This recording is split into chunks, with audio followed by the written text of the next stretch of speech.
the reality of the matter is that, again, there aren't going to be many people who are going to argue with anything that's been said thus far in this session. But the reality is that it does take time. I'm not saying it takes 50 years, 20 years, but it does take time. There are elections. People have to volunteer. They have to step up. They have to get along in a political context. But equally, in terms of a societal context, you don't just wake up one day and say, okay, now I'm leading this group of young people. That takes time too. What do we do in the interim? What are some of the quicker interventions that one can begin thinking about so we can get there a little bit faster? The concern, perhaps by many, is that if we wait 50 years for that to happen, we're going to be having the same conversation in 50 years' time. See, that's what makes this subject a very complicated one. In actual fact, we've been waiting for more than 50 years already. Here we are discussing this. Because to be able to define the leadership relative to Africa we want, maybe this has been the question even before I was born. And the main effort has been in the theoretical part of leadership. We've talked so much about leadership and what is expected of leadership. We have also had so much time talking about and defining the problems of Africa. What has been lacking is the practical side of it. How do we get to do what we know we ought to so that Africa can get better? This is where the problem lies. And so that requires, therefore, that we simply look at different cases and say, what went wrong here and how can it be corrected? Or how did these things happen here so that we can learn from this and maybe replicate it elsewhere. But the complexity of it is that we have not even been short of lessons to learn from. So there is something fundamentally wrong that I cannot explain. We know the problem. We actually every time discuss solutions. Everybody, if we sat here and they passed pieces of paper around for us to do a test on leadership, we would all get A's. And this has been the case for so long. But what happens when it comes to delivery of what we know we must deliver for our people? What happens is something I can simply not very easily explain. Now, but let me quickly touch on and build on what some other people have said. Issues of age and so on and so forth. Oh, we have seen young people mess up like you've never seen. So it's not an issue of age, much as I would agree with what Mo said to an extent, but not entirely. Because even leaders, whether young or whatever age, you see, all of us grow through a system, something. You see, developing leaders or leaders to develop requires some kind of upbringing. You know, the environment, the things that affect these leaders or affect the people and so on. That's how leaders may emerge. But I'm talking about this just to give you a quick example. In our situation here, you see, Rwanda is a case for a very bad example of failure. It's also a case for some progress, if you will. But if you look at what happened here 20 years ago, the genocide had almost the entire population, but the majority of them being young people. they were led into doing what they did that cost us 1 million lives, young people. But of course, what went wrong was politics and the leaders, irrespective of age. We had leaders here who taught our people that they belong to this one ethnic group. It's the majority. It must be the one with power. And all the others should be excluded, not only excluded, but killed. And you know what happened? For example, just take an example of an ordinary person who has nothing at home, not even a chicken to look after, not a goat, nothing, but he's taught to believe, we say, you are a Hutu power. And the guy claps and says, yes, Hutu power. But what do you have in it? Now, what this means, the leaders who were teaching them that, they thrive on that, they play on that, because they have everything in their own hands, even at their expense. When there is a competition for resources or power or things like that, he calls upon the other one, who has really nothing apart from indoctrination, and tells him, your neighbor who is different from you is a danger to you. And then mobilizes him and says, you know, because he's a danger to you, you go and kill him and take over whatever he has. Now, driven by this poverty, this person has been pushed into, follows instructions even before they are fully issued.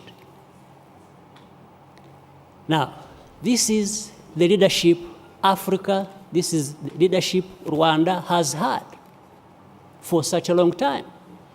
Now, imagine this ordinary person, very poor, with jiggers in his feet. He's made to be drunk with something called Hutu power. And he thinks it means anything. No, it is jigger power, not Hutu power. He has nothing. But he's made, so the leaders we have had in the past are this kind of leaders. So we have to reverse that. We have to make sure that leaders are there for a purpose. And the purpose is to lead, is to work towards development, transformation, betterment of their people's lives. There's no question about it. So the practical side of it, the delivery, leaders must deliver on what they are expected But the truth of the matter is that leaders come from society. Leaders come from society, right? So they come from everywhere. We can look in this room, look at all of you who are sitting up here, and even if we go into the floor, all our backgrounds are varied. So is the question or the issue around the leaders, or is the issue around the societies that we're creating that actually bear fruit to those leaders? If I could put that question to you, how do we begin sort of making sense of that dynamic? Because otherwise, again, we'll be talking in half a decade, half a century, a century. Thank you very much. My name is William Ruto, just for the record. And I shall apologize.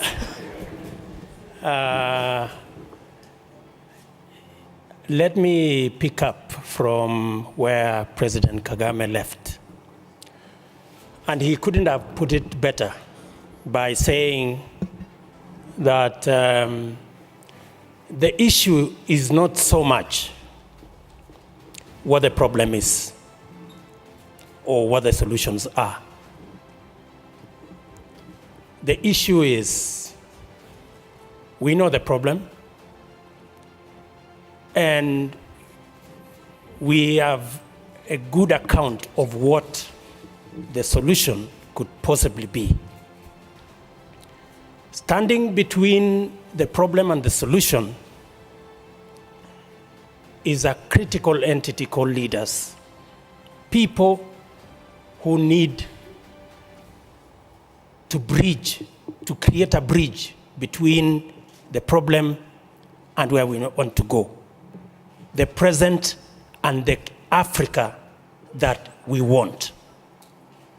Leaders, I will squarely say that those of us who have been given or have been entrusted with the responsibility to lead must match what we say with what we do. That is what will make the difference. Let me give you a very practical example. The last elections in Kenya, the president and myself went on a slogan, kusema na kutenda, meaning to walk the talk or to match what we say with what we do. That is what Kenyans bought into. And therefore, for us as a continent, and I have listened carefully to very eminent persons who've spoken here, we have what it takes. We know where we want to go. We know how to get there. Standing between us and where we want to go is decisive, bold, pragmatic decisions that will take leaders to make. Even to move society, assuming that society is part of our challenge, it will take leaders to inspire society, to make sure society sees what the future holds for all of us. And therefore, I am a very proud African, and I am confident. And looking around, and I have been, in the last 1 year or so, I have been to various meetings around this continent.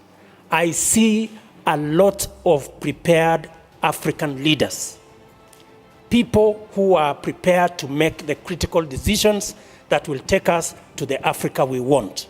Let me give you an example. In the last 1 year, as East Africans, we have made decisions that has taken 50 years for them to be made. In the last 1 year, we have made a decision, for example, that we must bring down the barriers.